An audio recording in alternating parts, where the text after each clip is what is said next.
Okay, let's get into it. For today's deep dive, we have a really powerful single source. It's a story from a woman named Daniela, and she's recounting this winding and often really painful journey. It's all about finding self-worth, right? In the context of love and relationships. Exactly. And this isn't just, a dramatic story. It's like a meticulously documented emotional narrative. It really is. It's almost a blueprint for transformation. A blueprint. Yeah, I like that. Daniela's whole account, it outlines the difference between comfort, which can feel real but be totally illusory, and true commitment, which, it has to be transparent. It has to live in the light. So our mission here is to trace the psychological steps she took. Yeah, from that initial self-abandonment all the way to self-reclamation. Okay, so let's set the scene for everyone. We have Daniela. She's 29. She's a receptionist in a small, quiet town called Brighton Bay. Just outside New York City. Right. And she describes her life as simple, some might say boring, but she chose that. It was intentionally safe. And that word safe is so important here. It's paramount. Because she'd been through a series of really bad relationships. And so she stopped looking for love entirely. She was just protecting herself. And when you're in that state, that protective mode, you're actually really vulnerable to a very specific kind of person. And that person shows up. He does. His name is Michael. He's a business traveler staying at her hotel. And he's described as, the total opposite of chaos. He's calm, polite. Soft eyes, gentle smile. He sounds like the perfect antidote to whatever she was running from. And what's so fascinating is how it all started. It wasn't some, big fireworks moment. Grand gestures. Not at all. It was just radical attention. She gave him directions around town, the best coffee, a quiet beach. A local seafood spot. And she says he really listened. She felt seen. And that tiny moment of just validation, that was the hook. It's the perfect setup, really. I mean, Michael instantly identified what she was missing, what she craved, and he just provided it. He filled the gap. Totally.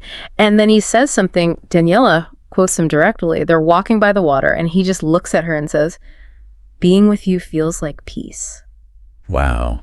And if you're someone hiding out, trying to feel safe. That's the word, isn't it? Peace. It's so potent. It just bypasses all the logical defenses she had spent years building up. It's a promise. It is a promise that captured her heart immediately.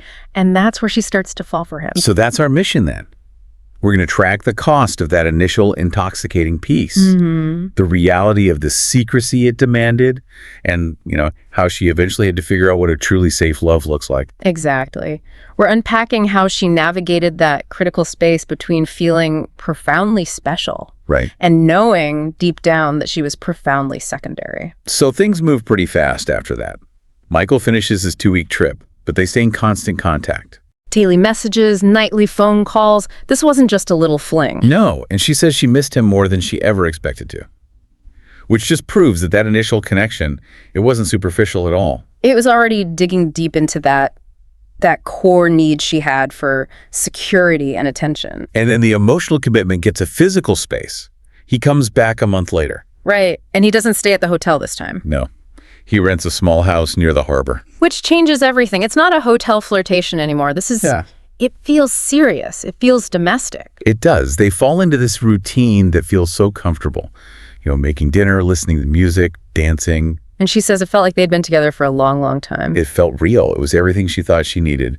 Until, of course, the night the truth comes out. A total atmosphere shift. He drops the bomb. He confesses, "I'm married." And then the follow-up, "I have 2 children."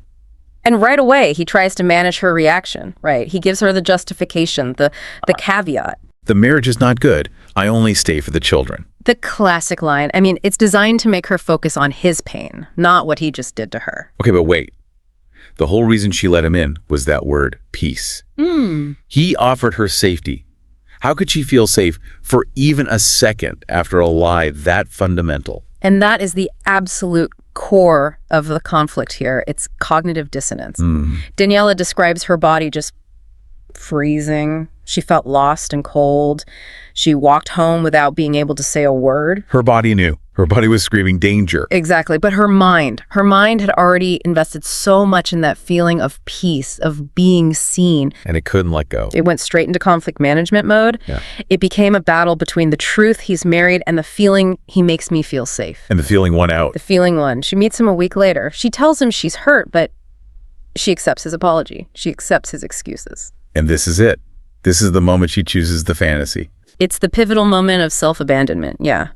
She chose to stay, even though she knew, as she says, it's wrong. She becomes the other woman. And that decision immediately sets the brutal rules of their relationship. Hidden moments only. Once or twice a month in that quiet rental house. And the rules of this secret were just chilling. No going out in public. No public affection, no photos. And the really brutal part, no dates, no future plans.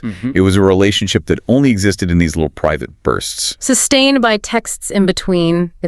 It's intermittent reinforcement, which is incredibly addictive psychologically. Because in those hidden moments, he did everything right. Oh, totally. He made her feel so special. He'd bring her thoughtful little gifts, like books he thought she'd like, and he made her laugh. So she felt loved. She felt loved in the shadow, but she was painfully aware of the paradox. In his real life, she was, quote, not his first choice. Just something on the side, something easy without problem. And that contrast, being treated like a queen for a few hours a month, but knowing you don't even exist in the daylight, I mean, that's a recipe for a complete identity crisis. And that crisis, it starts to bleed into her real life, the life outside of him. It consumes it. We see these concrete consequences. She stops smiling. Her whole schedule just revolves around when he might visit. Checking her phone constantly, saying no to her friends. She puts her own life on hold. She literally shrinks her world to fit into the tiny little space that Michael provided for her.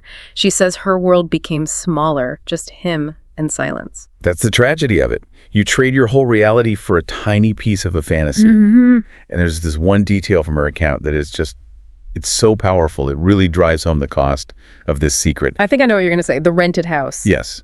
She says that Michael never left anything behind, no clothes, no photos, no sign that he had ever been there. That's the physical evidence of her own non-existence, isn't it? He was literally erasing himself from that space. Which means he was erasing her from his life every single time he walked out that door. She was just always waiting, living in his shadow, defined only by his random appearances.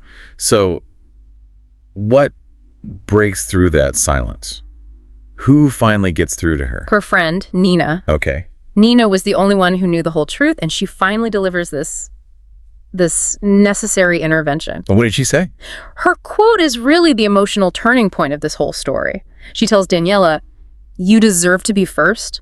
Someone who walks with you in the daylight, not just hides with you in the dark." Oof. That cuts right through everything, doesn't it? All of Michael's excuses. It's the external validation she needed to finally face that internal conflict she'd been losing for so long. It gives her the strength to ask the hard question. It does. She finally confronts Michael. She asks him, "Why don't you choose me?" And later, "What am I? Just a secret?" And what's his answer? He retreats behind the ultimate shield, the children. His answer was just, "I can't do that to my children." And that non-answer, which wasn't about her worth at all, but about his own situation, that's what finally made the truth stick for Daniela. The big realization. He is never going to leave. Never. But instead of just completely collapsing, accepting that truth brings a different kind of sadness for her, she calls it a clean pain. That phrase, clean pain, is such a breakthrough idea here. What does that mean exactly? It's the profound relief that comes from finally accepting a really difficult reality instead of clinging to a chaotic, confusing hope. It's sad, but it's simple. It's clean because it removes the uncertainty, the waiting, the self-betrayal. She says it was like a deep breath after holding it too long. The pain was real, but it wasn't confusing anymore. And right after that acceptance comes action, which is key. Absolutely. This isn't just about feeling better. It's about doing better. She starts walking by the beach every single morning. She starts doing the things she loved before Michael. Long walks, coffee with friends, reading. She was deliberately reconnecting with what she called the old me. She realized she didn't just miss him. She missed herself, the person she had abandoned to be with him. And this is crucial. She started writing in a notebook every night. She's getting the thoughts out. Exactly. Yeah. Externalizing that inner chaos helped her organize her pain and figure out what she actually wanted for her life. The internal work had to come first. Which brings us to that final necessary conversation. Michael shows up unannounced after she'd stopped responding to his messages. She lets him in, but this time, something is different. Her decision isn't coming from anger or even from pain. It's coming from self-respect. Yes, she's just firm. And her words are so simple but so powerful. I need a real life. I want to be with someone who can give me all of their heart, not just a part. She demanded totality because she'd finally reclaimed her own. And Michael, he accepts it. He apologizes, and then he leaves. And she never saw him again. And the months that followed were heavy.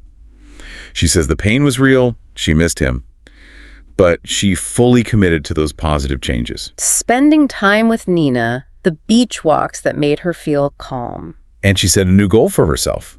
She enrolled in a simple writing class at the local community center. And this is the pivot, right? This is where she moves from just surviving the fallout to actually genuinely thriving. Because by focusing on growth, on community things that had nothing to do with finding a new partner, she inadvertently opened the door for something healthy. And that's where David comes in. Right. She meets him at a bookstore near the community center right after her writing class. And the comparison between him and Michael is immediate. It's vital. David was kind, sure, but the key detail is relational. He listened. He listened, and when she spoke, he looked directly into her eyes. The feeling she had with him wasn't that intoxicating, nerve-wracking intensity Michael gave her. It was calm. Calm, and that shift from nervous excitement to calm, that's the indicator that she was finally in a truly safe space. But the real test of this new connection was Daniela's own transparency. She tells him about her past trauma, and she does it really early on. This is the trust test, and it's so critical. She lays out her boundaries, her pain. She tells him, I was in a relationship before. He was married. I was always second. I don't want that kind of love again. She's proactively establishing that she will not be hidden again. Ever. And David's response? It just validates her entire journey. He doesn't judge her. He doesn't shy away. What does he say? He says, thank you for telling me. I think you're brave and you deserve better. Wow, that's it. That's acceptance. That's respect. Total respect. And that allowed the relationship to grow slowly. It was never rushed. Yeah. And this gentle, open, patient dynamic, it helped her finally understand what healthy love is. So if we connect this back to the big lesson. Daniela sums it up perfectly herself. She says, love doesn't have to hurt. It doesn't have to be hidden or painful. Love should feel safe. It should feel like coming home. That contrast is everything, isn't it? Michael's love felt like peace at first, but it was just chaos in the dark. And David's love felt like calm, and it existed openly in the daylight. She learned that love without respect. It's just not enough. Not even close. And maybe the most profound insight she gained was about the source of that original craving. She realized the peace she was chasing with Michael could only be found inside herself. No one else can give you peace. You have to find it inside yourself. Right. She stopped waiting for a man to choose her, and she started choosing her real life instead. So this has been a really deep dive into an intensely personal story, but the relevance for you, our listener, is just, it's crystal clear. Daniela's story is basically a manual for choosing self-respect over the fear of being lonely. We saw the actual tangible steps she took to rebuild her identity, the writing, her friends, the classes. And how those deliberate actions paved the way for a healthy connection. Yeah. The story started with Daniela just hoping for a man who would validate her, right? Who would choose her, put her first. But the real breakthrough didn't come until she shifted from just hoping to demanding. She chose herself. She chose her real life over waiting in that shadow. That willingness to go through the clean pain of the truth instead of the messy, confusing pain of hope. That's everything. It's the ultimate difference between being special in a secret and being essential in the daylight. It really is. And this raises, I think, a really important question for you to think about after this deep dive. Daniela realized she was looking for a man who would just say, "You're mine," without any fear. So think about your own life. What actions or situations might reveal that you are still waiting for someone else's permission? Permission to be visible, to set a boundary, or to live openly, rather than just asserting your own worth and your own freedom. That's a powerful thought. Because that's self-chosen freedom. That's the peace you truly deserve to find first.